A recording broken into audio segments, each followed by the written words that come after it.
name is Jason Roberts from Dallas, Texas. It's great to be here in Montreal today. I'm the founder of a group called Team Better Block. Talk about some of the work that we've been doing around cities around the world to rapidly transform places.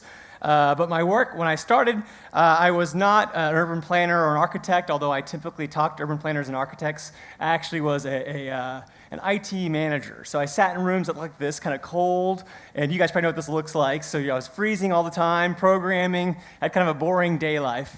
But at night, I had one cool factor. I played in a rock band. So that was my one outlet to getting out. And the cool thing about the rock band was it gave me a chance to kind of go around the country, around the U.S., and play at the bad parts of town usually, and find these cool places and look at what other places were doing to make kind of the arts come up from the ground and make a cool place in an area.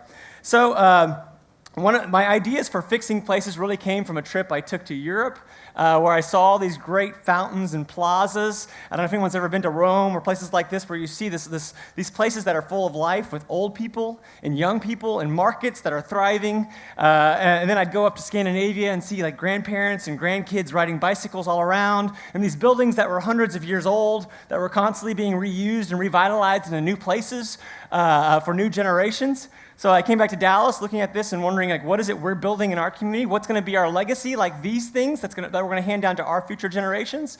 And I saw a lot of these things. And I don't know if you guys have your cities look like this or not, but we spend billions of dollars on these kind of interchanges in our communities. And I look at this and I thought, I've got nowhere I can ride my bicycle. I can't sit outside and drink a cup of coffee. I can't hang out with my grandkids one day here. So beyond that, when I started talking to the city about what could we do to make places better, I heard that we were doing all kinds of planning. We had these 4 Dallas plans. We had these downtown Dallas 360 plans. We had bike plans on the books for that had been on there for 30 years. I had a mobility plan that said Dallas's 2035 mobility plan, which told me like everything's going to be really cool here in 30 years. So hopefully you make it. And then beyond that, I was told, honestly, it's just too hot in Dallas to do the cool things that you see in these other places, and we're a car culture, so it's kind of ridiculous even putting these ideas out there. But I did start going out to my town halls and thinking, I want to show up, I want to start fighting for these, I want to start talking about these ideas. And whenever you go out to city meetings and you say, hey, why don't we start building like cool, like old style buildings? Why don't we build bike lanes and things like that? A lot of these folks show up and they're really angry. They say, no, absolutely not. And I found that, honestly, a lot of these people's ideas on building places and a lot of things that we do in our cities today are based on building places out of fear. They were afraid of these worst-case scenarios happening. We can't put bike lanes in the street because kids are going to get hit by cars, so we'll make the streets wider, we'll make the sidewalks thinner, we'll make it actually inhospitable for people to even want to be there in the first place, so that way we'll have no potential accidents, right? So places themselves got cold and gray and just felt like places you didn't want to be. One of my really wake-up calls for me was getting involved with what's called a design charrette, where we talked about fixing our roads in our communities and doing really cool things. The problem with this design charrettes is we brought a bunch of million-dollar consultants out, and we draw pictures on maps and said, we could do this, and we could do this, and it would be great. At the end of the day, though, people would talk about these worst-case scenarios and how things could go wrong, and we'd actually start whittling down innovation and make these really bad ideas. And then beyond that, if you look at the street today, if you wonder, how does this look from 2009, if you look 5 years later, it looks like this. It has not changed. It's still gray, it's still cold, it's somewhere you wouldn't want to ride a bicycle on, somewhere you wouldn't want to walk beside. There's cafe seating, but who wants to sit outside there, right? Honestly. Okay, so one of the really big things I found was people were cheering the idea of doing cool things in cities all the time. Like, wouldn't it be great to have bike lanes? Wouldn't it be great to have outdoor cafe seating? Wouldn't it be great to have a walkable community? But not many people were actually championing these projects. Not many people were coming out and saying, you know what, instead of just talking about this and thinking, wouldn't this be great? I'll just fill out some applications, I'll write some grants. Just doing that little tiny step, though, was a big transformation for me in my work and actually getting things done. And what I'm going to show you a lot is a lot of the work I got done in a very short amount of time just by becoming this champion as opposed to a cheerleader. First project I had was an old historic theater in my community called the Texas Theater. It's somewhat infamous. This is where Lee Harvey Oswald was captured after the assassination of John F. Kennedy. It had been boarded up and closed for years. We had a nonprofit group trying to raise millions of dollars to fix it, but they were having a hard time getting anyone to buy off on spending money on fixing this old building. So I looked at this space and I thought, well, what can I do to get things happening here? I don't have any money, but I'm involved with an arts community. I have lots of friends. Maybe I can get them involved with me. I found this guy in New York named Steve Keen, this cool artist. And what Steve would do is he'd go out and fill out an art gallery the day before an art event with hundreds of blank canvases. And that night, he would paint them all. And the next day, he'd open it up and have an art gallery instantly. And I thought, I love this idea of one guy making hundreds of pieces of art, but I can probably not find somebody crazy enough to do that in my community. But I might be able to find 100 people to do one piece of art each and sell that. So we went to the theater. Again, I'm filling this up with old easels. This is my band. We're all working together on this inside this old space that actually the plumbing is bad. There's no heat. It's in the middle of winter. We're actually in the bad part of town. It's called Oak Cliff, which is a part of Dallas that people usually run from. And then minutes before we're about to open the doors, we're thinking, this is probably crazy. We're in the bad part of town. It's winter. It's in a theater that's been closed for 10 years. Nobody's going to show up. What were we thinking? Well, what happened was we had 700 people show up. And after that, we sold every single piece of artwork that we put out there, and we gave all the money to a local charity. But beyond that, we had people come up to us afterwards and say, we've been waiting for somebody to do something cool with this space. This is so amazing that this is happening. What else is happening next? Now this place is a thriving, active anchor for our community. So while this is going on and I'm drunk with enthusiasm, I'm thinking, what else can I take on? I started looking at these old maps in my community from the 1920s. And I look at these maps and I think, what are these old black bold lines? And I found out that the old streetcar system, the old trolleys. And so I talked to some people in our community about doing things to help bring more economic activity to the community. And they said, well, what should we do? Should we try to woo certain types of businesses? And I said, I know, let's bring back the streetcar. And they said, that's crazy, that'll never happen, you can't do that, you know nothing about streetcars. And I didn't. But I did know how to build websites. So I went home that night and I built a website that looked really official called the Oak Cliff Transit Authority. You know, I had streetcar, you know, like these European streetcars on it, and had about and boards and histories and all the stuff you see on other web pages. And then the next day, the newspaper came out and said, dreaming of the day the streetcars return. That's what Jason Roberts and other members of the recently formed Oak Cliff Transit Authority are hoping. There were no other members, though.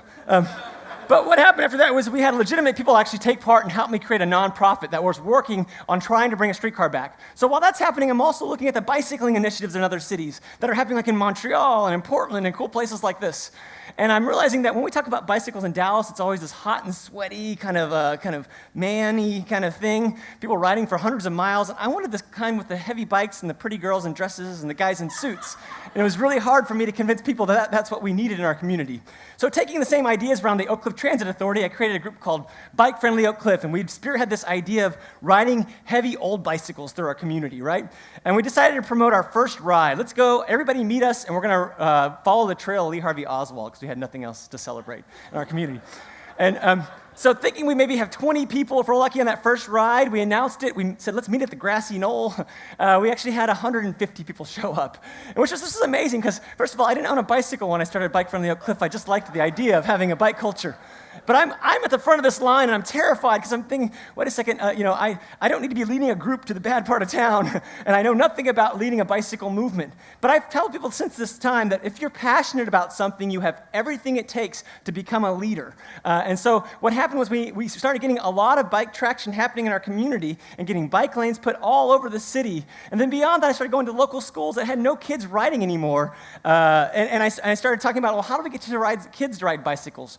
I started making these punch cards and said, if you just ride your bike every day for a week, we'll punch a card, and at the end of the week, maybe we can all go get root beer floats or something together. We went from 0 kids to 100 kids riding in 1 week with punch cards. That's all we did. Really something as simple as that. And my son, he's here too. Asher, where are you at? He's one of the original riders. I brought him up from Dallas with me, so that's right. He's somewhere in this picture. Okay, so taking old buildings and and bicycling and streetcars, I'm also looking at these old blocks and thinking, these are actually cold and gray and they're shut down too. What can I do to fix these places? These are in my neighborhood. And I'm looking at these and I realized that our zoning says that these weren't allowed to be retail anymore. And then when I drilled down even further, I looked, the streets had been turned to one-way, high speed. We thinned the sidewalks. We started creating all these ordinances. Don't read this because it really will hurt your head. But it's like, it'll be cost prohibitive to do anything cool. It'd be $1,000 to do flowers on the sidewalk, $1,000 to put merchandise on the sidewalks. It would be, it said $1,000 to do outdoor cafe seating per year. And if you really want to kill street life, create a rule that says people can't congregate on the sidewalk. You can't gather, right? Those rules are from 1941. So we realized, we looked at this block and we thought, obviously we can't do anything legally to make this a great place. What happens if we took a weekend and broke every law we possibly could, right? And so we did. We painted our own bike lanes. We added our own outdoor cafe seating. We went to all those buildings that were empty and vacant. We had made our own coffee shops and our own flower shops and our own art galleries. And then we printed off all those laws we were breaking and we put them in the windows. And we invited the city staff and the mayor and council members out and said, hey, come to our better block. And they were like, surprise, like this is illegal. And we kept thinking, we're probably going to get thrown in jail, but this is going to be a great story. This is going to be our Gandhi moment, right? But what happened was city staff and the mayors came back and said, why do we do all these rules? This doesn't make any sense. We shouldn't do these things. And we started changing the zoning in the area within weeks after this project. And several of these businesses stayed and became permanent. So it looked like this before the project, and weeks later, it looked like this, all leased up with small local businesses in the area. So people said, that's crazy, you did it in Dallas in spring, let's try it in the summer when it's 100 degrees out. People wouldn't do this when it's hot. So we took another street, it's also gray, where I've got no sidewalks on one side, I've got broken up sidewalks on the other side, I had a lot of vacancies, I've got a pole with nothing on it. So we took this street and we brought out 42 trees and 100 bushes, and we actually started building decks for cafe seating out of old pallets in our neighborhood. And then we took those poles with nothing on them, we put bikes on them. We told people we were the bike part of town. We weren't the bike part of town, but it's become a self-fulfilling prophecy. And that happens often when you just start telling people this is what we are. It's amazing how people rally around those ideas. And then we started painting our own crosswalks. You're not supposed to do that. Then we added tables and cafe seating out under the trees so people would actually linger. It's 100 degrees, which is like 40 degrees Celsius here outside, and people are still lingering outside because we made it more comfortable and inviting. And this is the picture that we took that was on one of the corners. And I love this picture because we'd seen so many renderings from architects about how cool our city could be one day. But the reality is we didn't want to see a picture. We actually built those. Those aren't Photoshop trees. Those are real trees. Those are real clouds and real bicycles and real crosswalks that we created as a community. Not the clouds, but everything else. And the buildings got it. They had bars in the windows, they had weeds overgrown beforehand, and they started peeling all that off, adding outdoor seating, making it inviting. We had places that had mirrored glass on it with weeds and other things that within weeks later peeled all that off and became our local beer and wine marts. So one of the big ideas we found from our work was not to think big, not to think about this giant ostentatious project within our community, but was actually to think small. The places we loved around the world, whether it be in San Francisco or New York or Mexico City or Johannesburg, were oftentimes only a block in size, but they had 100 small things in that block. A little cafe, a little flower shop, an art gallery, public benches, trees, and we thought as a community we can probably do these little things together, and that's what we did. We learned these ideas from this Rosetto community that was happening in Pennsylvania, where the places that are great aren't great because of what people think they are, of the built environment and things like that. It's because of the social networks of the community. And people are living longer in these communities because they have these better social ties and they work together to make better places. I also had this great idea that I learned from Napoleon. This is where one guy can change a place. I don't know if you guys ever knew this, but Napoleon was actually was sent off twice in exile. The first time, though, he was sent to the island of Elba. And when he got to the island of Elba, he was given sovereignty over an island of 12,000 people. And he looks at this island, and he's bored. And so he's like, well, I'm given sovereignty over an island of 12,000 people. I'm going to see what I can do with this island. He found out it had these iron mines from the BC times. He ends up restarting the iron mining. Then he goes to the local schools and he changes the education system to modernize it. He starts modernizing the agricultural system. And then he creates an army, and then he creates a navy and gets himself off the island, and he becomes emperor of France again, all right? They exile him the second time 100 days later because they realize this guy is really good. But it just shows you one person can change a whole community, right? And we started learning these ideas, like for looking at New York, how they changed Times Square into a pedestrian space. How do you do these things? Stop going to town halls. Stop meeting. Everybody wants to meet. I can't stand meeting. The first meeting, you're going to have 50 people. The second meeting, 25. The third meeting, 12. And the fourth meeting, there'll be 3 of you going, what the hell are we thinking, right? So what I found is get out onto the street. Start doing physical things rapidly. Start looking at ideas that have worked forever and apply them. And actually, to get innovation occurring, this is an idea from Jaime Lerner. He says that if you want innovation, take a zero away from your budget. And if you want ultimate innovation and sustainability, take 2 zeros away from your budget. Everybody said I just needed money. That wasn't the case. What I needed was people, like in the theater project. When I brought in 100 people, we managed this equation of co-responsibility and got things done. And they used simple ideas, just like paint and chairs and planters in New York. And I thought we could do the same thing in our work. And I also learned that people love certain types of places. I look at places like this and thought everybody loves this. I'd much rather be in a place that looks like this. This is a place I want to grow old in, a place I want to show my friends. This is a place that I want to show, I want to actually celebrate. So if we know we all love this, why do we keep building this? This makes no sense to me, right? Absolutely no sense. Okay, and also we knew how to build these things, and why aren't we building places that we want to grow old in? Start thinking about our legacies as a community. That's what I'm doing now. In my community in Dallas, I'm just trying to figure out what can I do to constantly plant seeds for my future. And so this is another project we had, and just to kind of show you an idea of areas that we've had to fix. This is an area we're in South Dallas, all gray, high crime, high poverty. My business partner looks at this and says, I don't want to be here. This is scary. There's guys drinking 40s on the curb. There's weeds overgrown. There's phone booths with nothing on it. We're riding our bikes around, though, trying to figure out how to fall in love with this place. And we find all these little shotgun churches. And in those shotgun churches, we hear these gospel choirs. So I thought, I got gospel choirs. And then we go in, we ride bicycles around. We see these guys sitting out in the front of their houses and barbecuing because they had their gases turned off. It was a poor area. So I thought, we got barbecue and we got gospel music. Let's throw a gospel barbecue. Better block, right? And so we did. And we fixed the street too, right? We had our own plans. We made it like our own version of Paris, right? To show how you can make these places better for a community. And they brought their barbecue out, and they went out and we had the gospel choirs singing. And then when we were told that, this is crazy in Dallas, you can't have a place that people would love, that sit outside like in Europe, the reality is we could. The kids would sit outside in the streets now because we made it more inviting and feel safer. And that Better Block project that we started, just as kind of this way to fix our own block in our community, within a short order, we made it open source, and it started happening all over the country. And then another year later, it went all the way to Tehran, Iran. And it's funny because the people in Tehran called me, asked me about breaking the rules. And I thought, I don't know about breaking rules. And in Iran, the stakes are a little higher. Okay.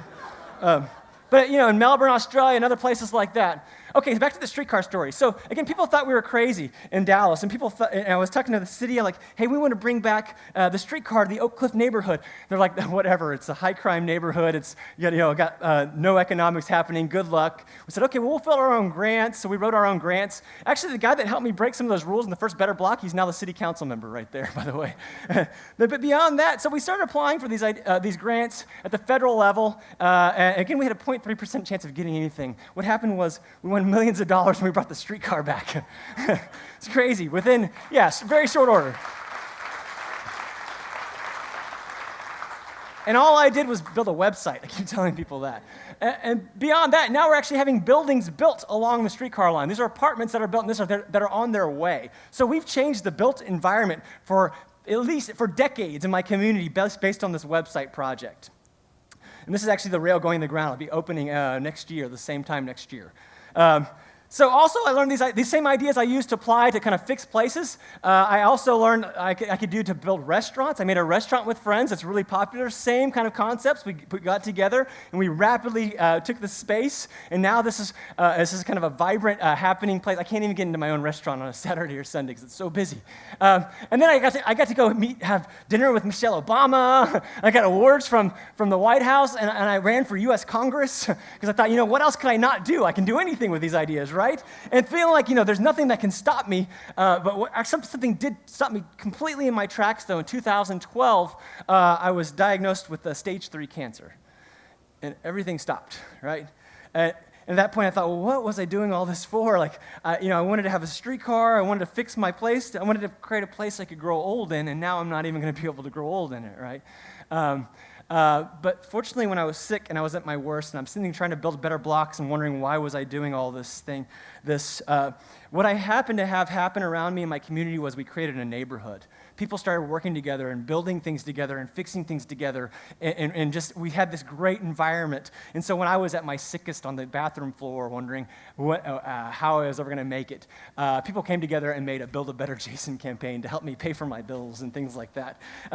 So and then the thing is now, in February, I forgot to say this, I was diagnosed as being cancer-free, so I'm going to live. Yeah.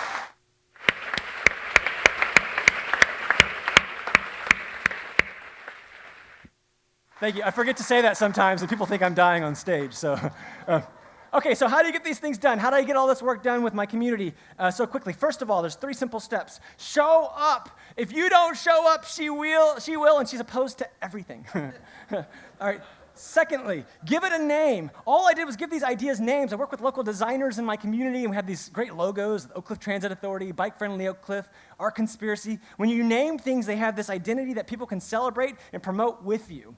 And the last step was, and this is my most important step, blackmail yourself. Set a date and publish it. And don't set this long date. People say, yeah, I'll do this. I'll write a book in a year. That's ridiculous because you'll actually come up with all these worst-case scenarios and talk yourself out of these ideas. What I do is set dates of 30 days, 90 days tops, and I work on the poster first. This is what I want to have, and I publish it, and people are like, how are you going to get this letter block done? I'm like, I have no idea. But it's amazing how things just start funneling into making these things work and get done based on this work. Okay, so that's it for me, guys. Thanks a lot.